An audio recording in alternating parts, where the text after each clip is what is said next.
Hey guys, it's Brox here, just doing a really quick early impressions on Grayzone Warfare.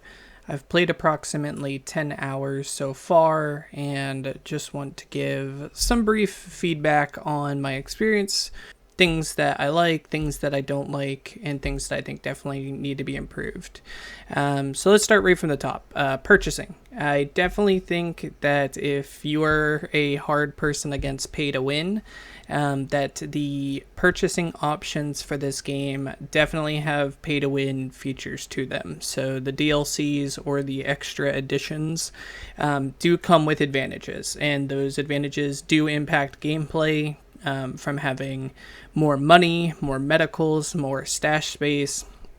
All of that is a factor and a large one in the gameplay itself. So yes, I do think if you're against pay to win, that if you spend more, you get more in this game from the get-go. And that is something to be concerned about.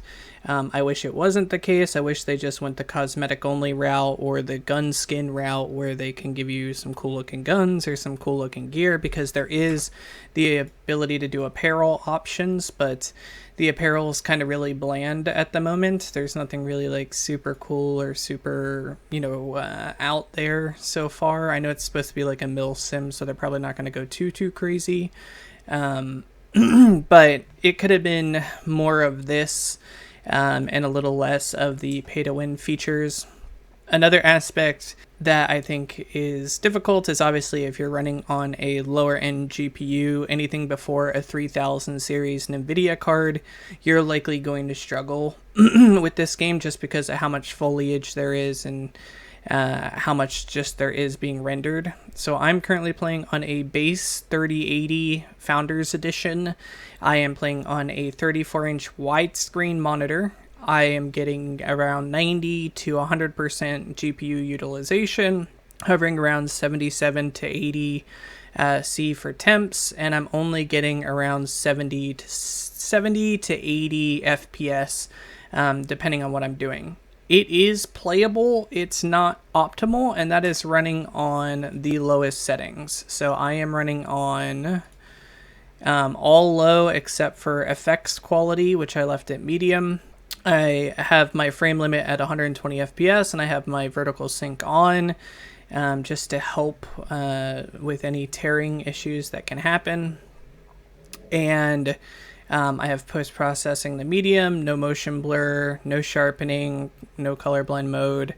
My anti-aliasing and upscaling is DLSS because I'm running a 3000 series card. And then I have the super resolution on auto, and I have the sharpness at 55%, and I have the reflex low latency to off. So this is what I'm currently running to get 70 FPS.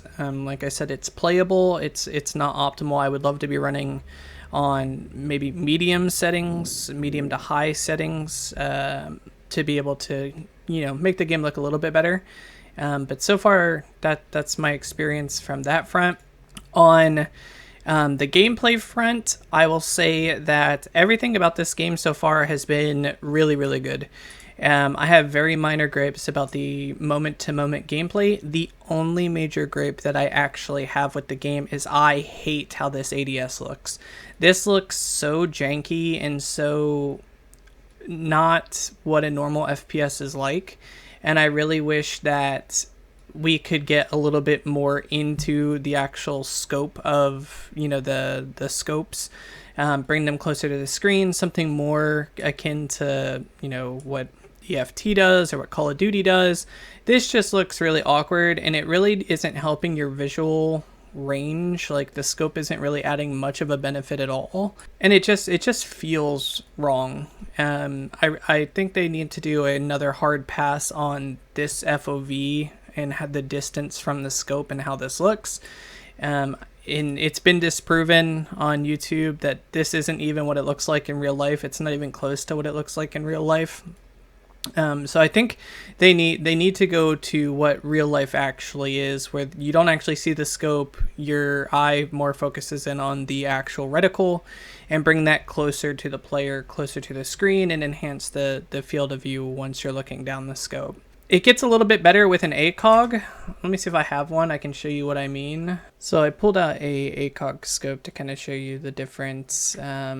So when you breathe in and you get that pullback, the scope here is a lot better than the M4, where it feels like it's really far away from you. I still don't think this is great. I think that it could be improved quite a bit, where it's, again, more closer to your eye. You don't have as much peripheral vision around the scope. Yeah, so this is something that I think is a real hindrance to the actual moment-to-moment gameplay. Now, outside of moment-to-moment gameplay, another thing that I find kind of a little frustrating is just things in the world don't feel impactful. There's only so many items in the world right now, and a large portion of them is really just food and water. It's just so you can sustain yourself, sustain your hydration and your energy levels as you're going out and constantly running around.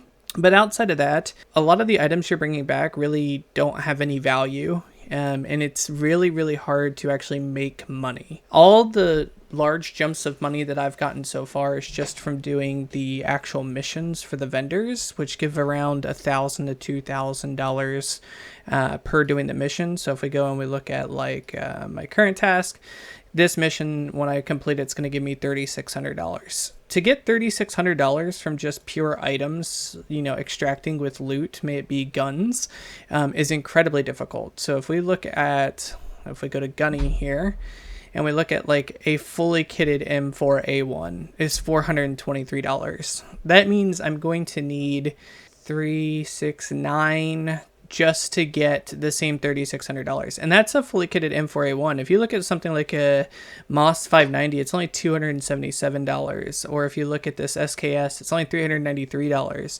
So the amount of return that you're actually getting from getting these pieces of gear is really, really minimal. So if we look at something like the TAC Vest, right? These things are only like $100.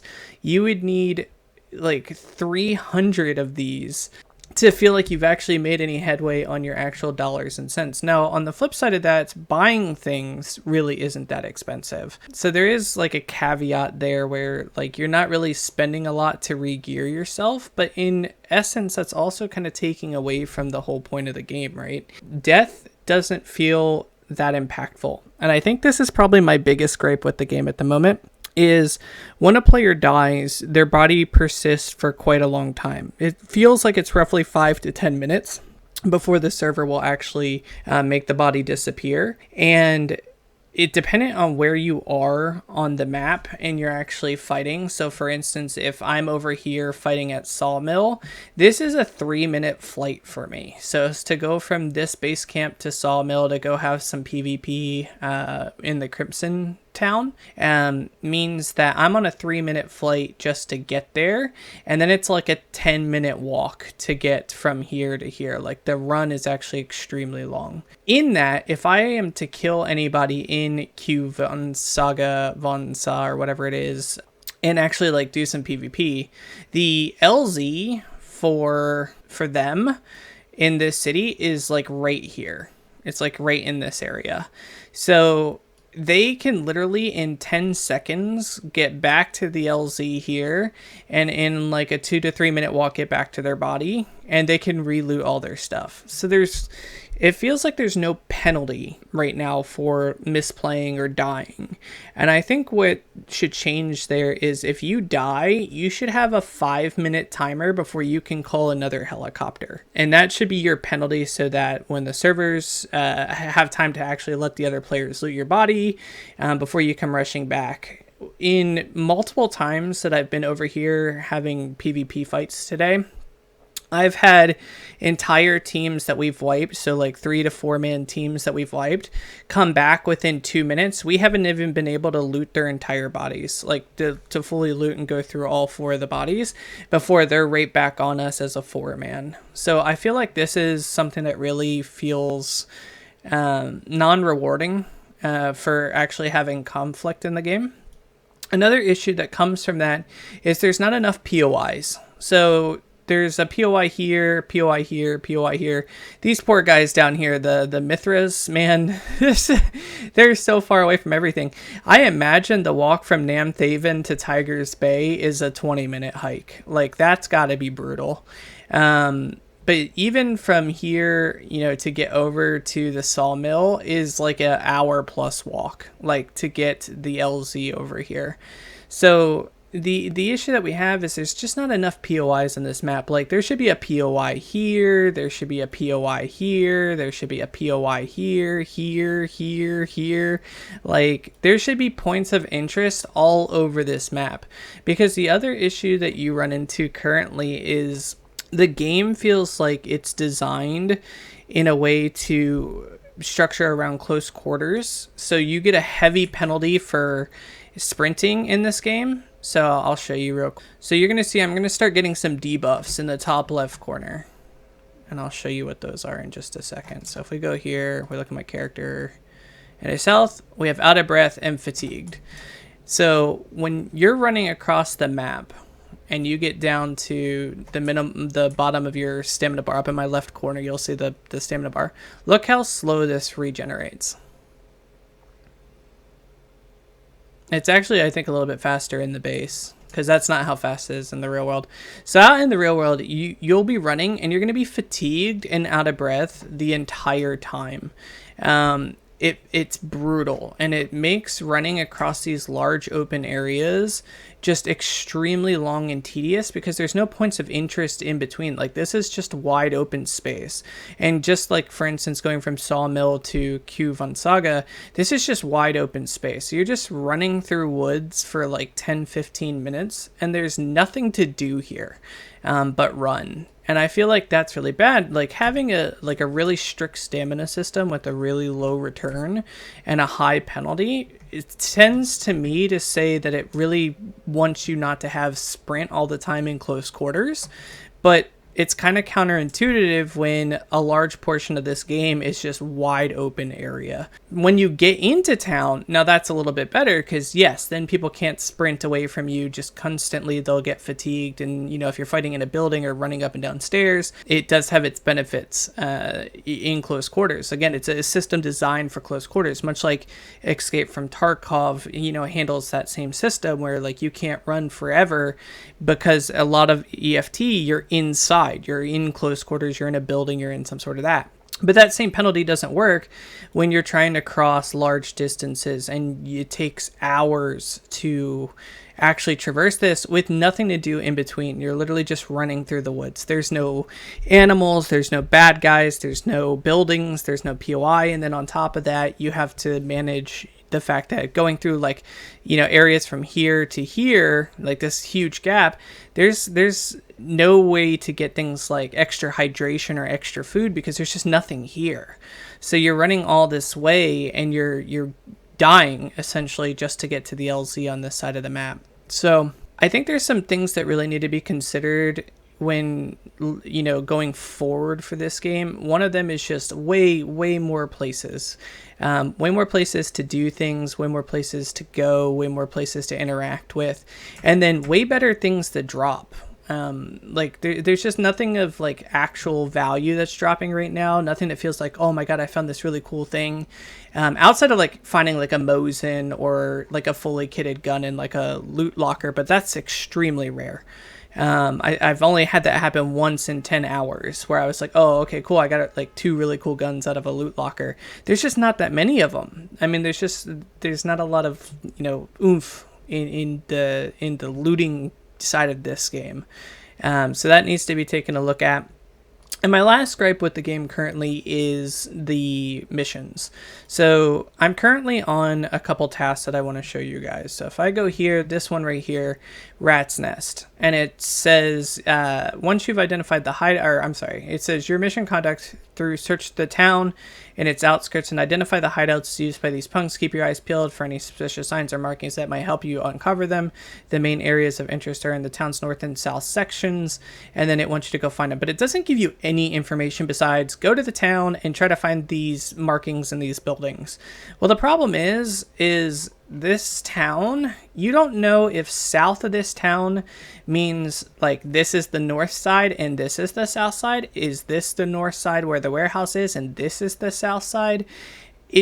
And there's a ton of like just random buildings in between here. I've cleared this entire outskirts section this way and I haven't found which building this is. And it's absolutely brutal. There's no easy way to identify this at all. And then the other one that I have with the gunny vendor is very similar, where it's, hey, you're going to have to go find this building in a nearby town and find the key for it from one of the locals. And that's all the information you get. You just go to town. And the other part of this is you don't know what town he's talking about. He literally just says, I want you to look for suspicious activity that may help uncover the truth. If I were you, I'd focus on medical facilities. But who knows what that means in the nearby town. So I'm assuming the nearby town is still this town, because this town is the only named town in the area. But I've cleared this whole area. There's no medical facilities here. Does he mean this town? Do I have to go up north into this area? I don't know. Does he mean that I actually have to expand out to Tiger's Bay? Does he mean that I have to go over to Midnight Sapphire? Is this a medical facility? This kind of looks like a medical facility. I don't know. There's no directions. There's no waypoints. Now, what's interesting is the first couple tasks did have markers. They did give you the coordinates, and it says go to 164-201. And it's in that vicinity. It's in that area. But that just stopped happening. And now it's very much just like, good luck, right? Like, we're going to give you the most vague details possible. Good luck figuring this out. And it's very annoying. Like, I wish, like, even for this, it would just tell you the town name. Like, does he want me to go further than where I've been before? Does he want me to go over to Midnight Sapphire? Is that what this building is? I don't know. And to land here and run here, that's going to be a 30-minute hike. Like, that's not a short run. But it's potentially what I'm going to have to do. I'm going to have to go figure out if that's where they want me to go, because I don't know where a medical facility in this area actually is. So yeah, those are my current like kind of feedback from the first 10 hours. Outside of that, game's awesome. Like, I want to take away that I'm criticizing some of the negative points so that they get better, but the moment-to-moment gameplay is phenomenal. The PvP is phenomenal. The tactics of like moving around and going through the city. I do think that obviously this is a major gripe that everyone's pointed out, that there needs to be some sort of identifiers for teammates in your own faction versus the other faction. Because so many things can be abused right now. Just walking like we literally have walked up into buildings with the other team and just been like, hey guys, do you know where this is? Can you help us find this key? And they're like, yeah. And then we just slaughter them because they have literally no idea, that we're an enemy of any sort. And I think that's just a little wrong. Like, there's a point where like realism crosses too realistic and ungamey, where you have to give some people some kind of idea that like, hey, someone may be coming up on you. And if you're going to be able to like show this on the side, if you hit M, then just make this a small square box and throw it in one of the corners, right? So that you can see like who around you is moving around. Like, there's no reason, like, this is helping me regardless if I just hold this out, right? Because I can keep moving with this up. So if I can have a mini map, just give me the mini map in the top right corner. Like, what's the difference here? And at least that may help some people if you're not going to give us armbands that signify like each of the 3 different factions. But outside of that, the game's really good. Oh, another gripe I've heard is the helicopters. The helicopter rides being repetitive after like the 10th or so time. I disagree with that. I think if you're looking at other game types like this, like EFT, DMC, and Call of Duty, and of the sort, that you're trading off, hey, I have to ride a helicopter for maximum 3 minutes to cross the entire map. Again, if I wanted to go from my base all the way to Sawmill, which is pretty much the edge of the map on this side of the map, it's a 3-minute ride. Or you can sit in queue for 25 minutes for a raid, in EFT or DMZ. Like, what are you really going to complain that you had to ride a helicopter for 3 minutes versus the queue times that you have in other games? Because I think that's ridiculous, especially if you're only going to like one of the close LZs and you're doing your first couple missions. This is a 30-second ride. Like, calm down. Now, I will say there is a couple other things to notate real quick on the keybind side. There really needs to be improvements here. Push to talk needs to be rebindable to other keys. Toggle on for sprint, peaking, ADSing. There needs to be toggles for those. There needs to be audio settings for turning down ambient noise. So the amount of background just goop that's in the audio, so birds chirping, frogs, croaking, the helicopter is way too loud. Like, it's really loud, so a lot of people just turn off their sound while they're on the helicopter. Is brutal. There needs to be some way to control all of that, and I think the helicopter and the ambient noise need to be separated so that you can turn the helicopter down without affecting your full ambient volume. But all of that needs to be adjusted, and maybe put a limit on it, right? Like, I get like, hey, we don't want people to be able to just turn off the frogs and the birds because that's part of the game, that's part of the simulation they want to create. Well, then put a minimum on it. So put it like the minimum you can turn it down to is like 20%, but at least you can turn it down so it's not so involved in the noise. I think that's definitely something that they need to consider. And then outside of that, I think they're doing good. For an alpha, this runs really good. I know they're making improvements to the servers even as I'm speaking, so I'm having a blast. I think this game has a lot of good to it. And it just needs some quality of life and some tweaking, and then just more interesting content in the world. Like, there needs to be cool things to loot. There needs to be cool loot containers to go after. There needs to be something to generate money, because just nothing in the world generates money right now. Literally nothing. So all of that just feels a little lackluster. But outside that, having fun. Catch me on the Lapang faction. We are Crimson Killers on this side, so that's where we're at. Have a good one.